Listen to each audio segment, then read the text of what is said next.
Holding the needle with the stitches in your left hand, make sure the bumps are facing right and the smooth loops are facing left. The first row is a setup row, and we are going to purl the entire row. So make sure your working yarn is in front of the right needle and purl across the row.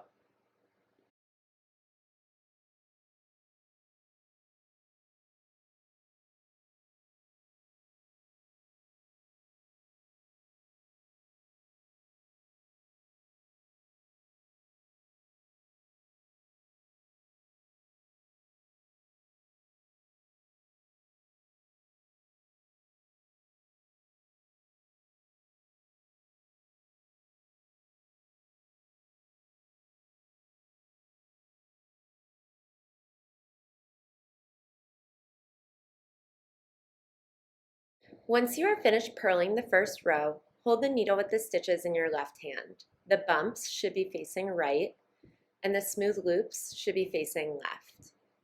Grab the other needle and hold it in your right hand. We're going to purl the first stitch, so bring your right needle behind the working yarn and purl.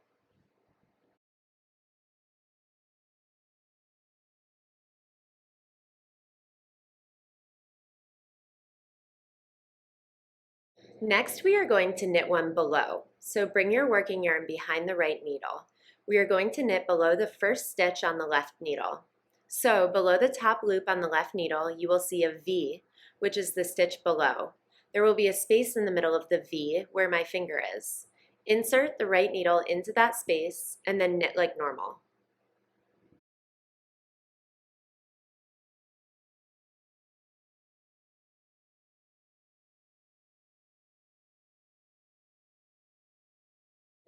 You will purl the next stitch, so make sure to bring your working yarn in front of the right needle.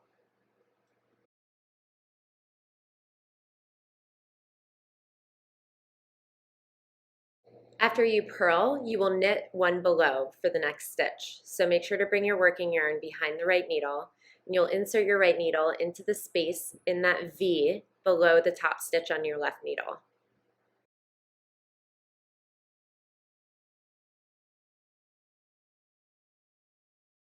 When you get to the end of the row, make sure to purl the last two stitches. So I'm knitting this one below,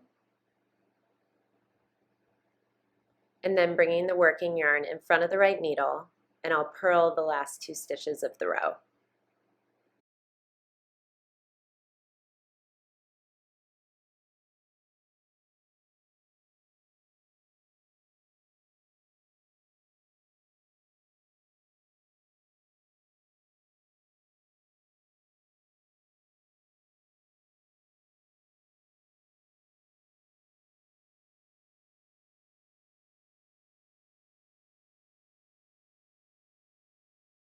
Here's a swatch of Fisherman's rib stitch to show you the pattern it makes. So we're creating these raised columns of V's, and in between each column is this lower valley of V's.